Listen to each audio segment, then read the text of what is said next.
चयन कीजिए। जो आपके यहाँ पर टोटल 6 नंबर के प्रश्न होने वाले हैं, एक नंबर का एक प्रश्न यहाँ पे होने वाला है। पहला प्रश्न पूछा गया कि हिंदी साहित्य का सर्वाधिक लोकप्रिय महाकाव्य कौन सा है।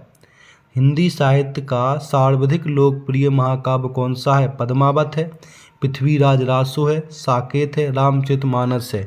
तो यहाँ पर ऑप्शन आ जाएगा आपका रामचरितमानस है। ठीक है। प्रश्न नंबर दूसरा पूछा गया कि काव्य के भेद माने गए हैं।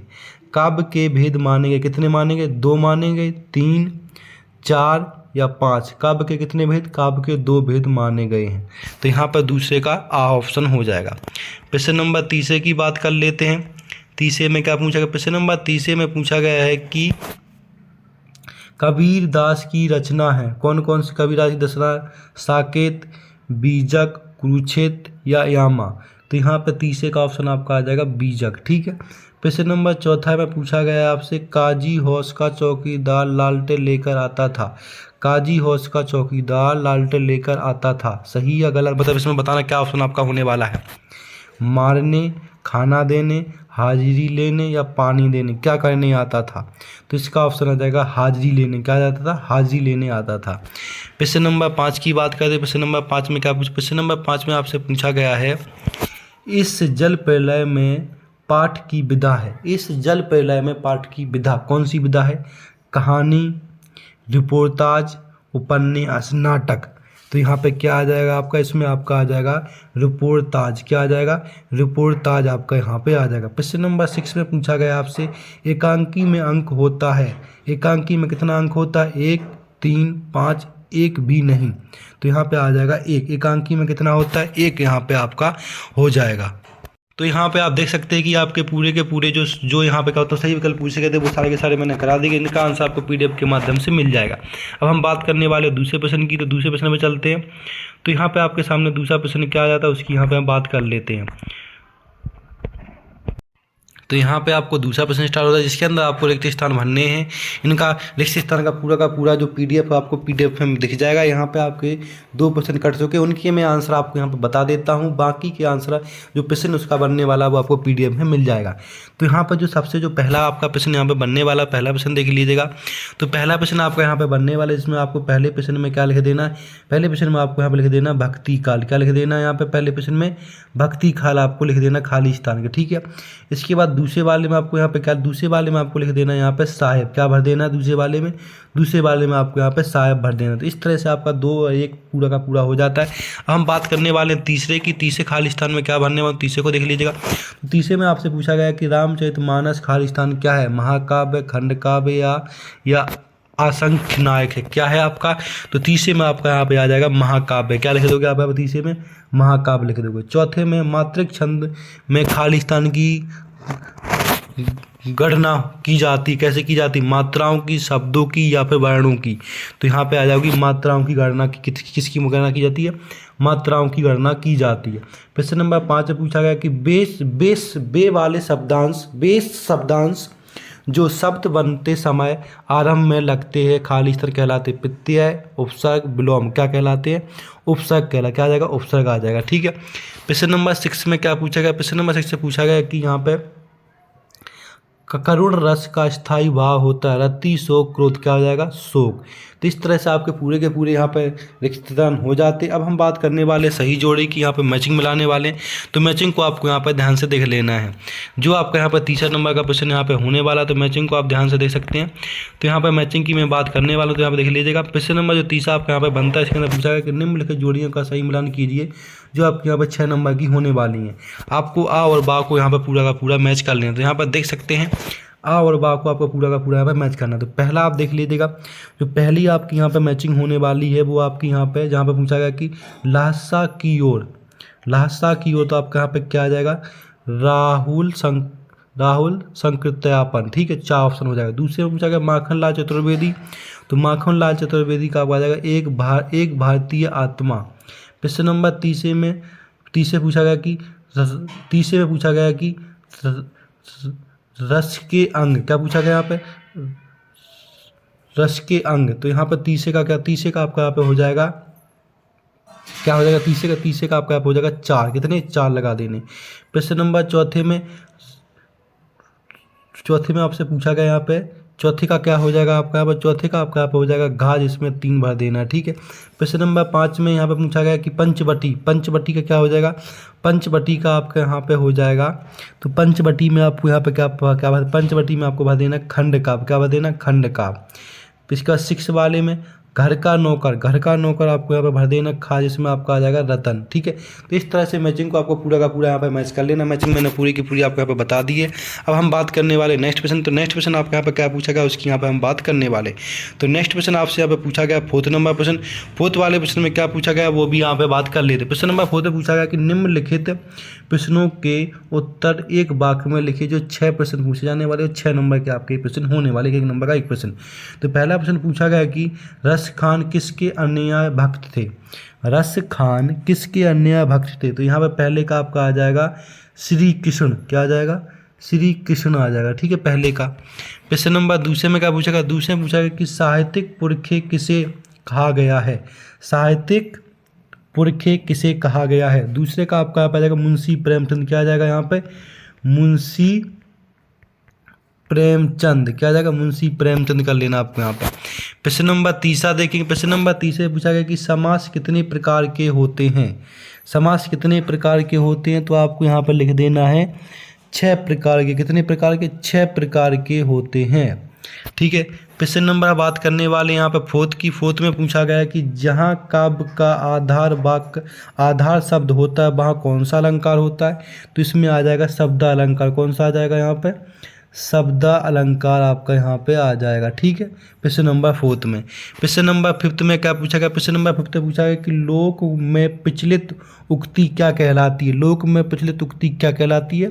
इसको हम बोलते हैं कहावत, क्या आ जाएगा यहाँ पे 5th में, कहावत आ जाएगा आपका। ठीक है, तो यहाँ पे आपको कहावत लिख देना।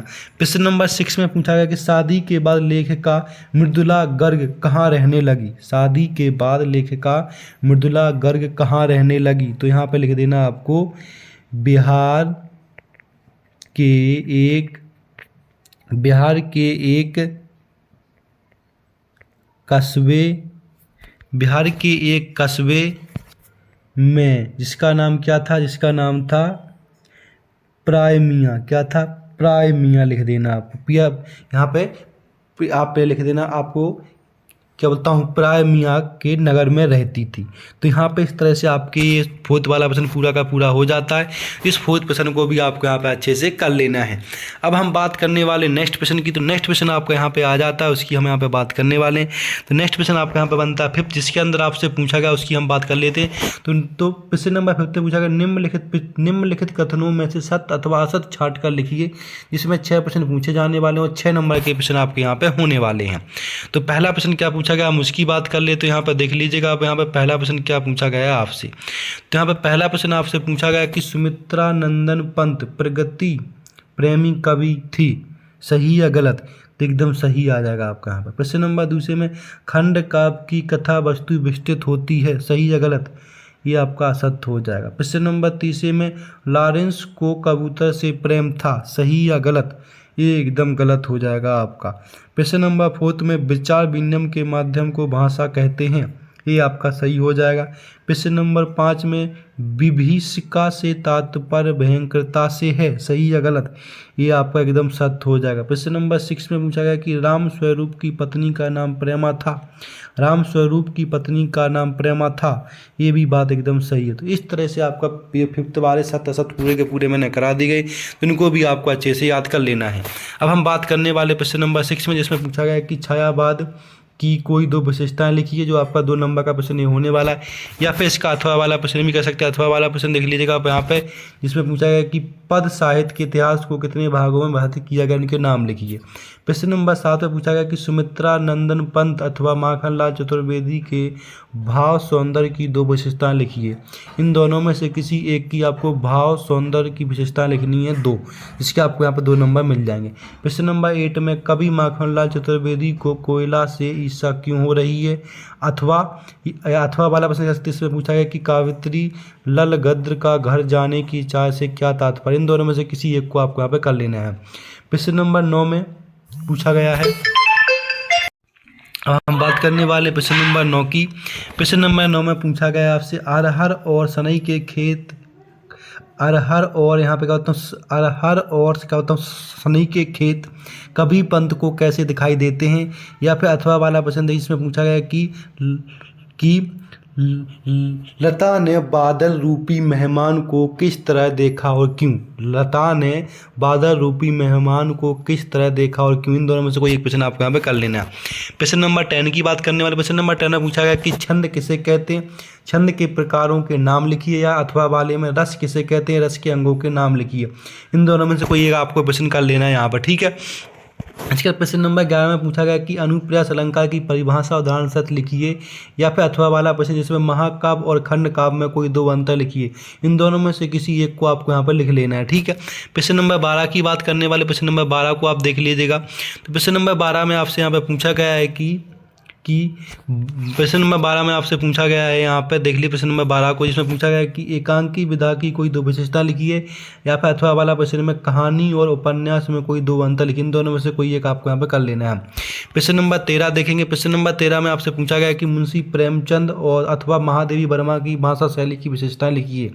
इन दोनों में से किसी एक के ऊपर आपको उनकी शैलियों की भाषा लिखनी है। या तो मुंशी प्रेमचंद की लिख सकते हो या फिर महादेवी वर्मा की, जिनकी आपको शैली की विशेषता, भाषा शैली की विशेषताएं लिखनी है। जो 2 नंबर आपके यहाँ पे पक्के हो जाते हैं। नेक्स्ट प्रश्न की बात करने वाले, नेक्स्ट प्रश्न आप यहाँ पर देखेंगे। नेक्स्ट प्रश्न आपके यहाँ पे हो जाएगा 18, जिसमें आपसे पूछा गया वो देख लीजिएगा। प्रश्न नंबर 18 पूछा गया कि निम्नलिखित काव्यांश का संदर्भ प्रसंग सहित भावार्थ लिखिए। जो 3 नंबर का आपका यहाँ पे होने वाला है।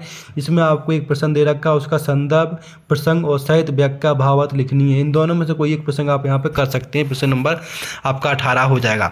इसके प्रश्न नंबर 19 देखेंगे। प्रश्न नंबर 19 जो आपका यहाँ पर 3 नंबर का होने वाला है, इसमें आपसे पूछा निम्नलिखित गद्यांश की संदर्भ प्रसंग सहित व्याख्या कीजिए। इन दोनों जो 2 गद्यांश दे रखे, इन दोनों में से किसी एक को आपको अच्छे से पढ़ के उनका प्रसंग, संदर्भ और व्याख्या आपको करनी है। 3 नंबर आपके यहाँ पे मिल जाएंगे। प्रश्न नंबर 20 में आपसे पूछा गया कि जल है तो कल है विषय पर अनुच्छेद लिखिए। जल है तो कल है विषय पर अनुच्छेद लिखना है, जो 3 नंबर का आपका यहाँ पे होने वाला है।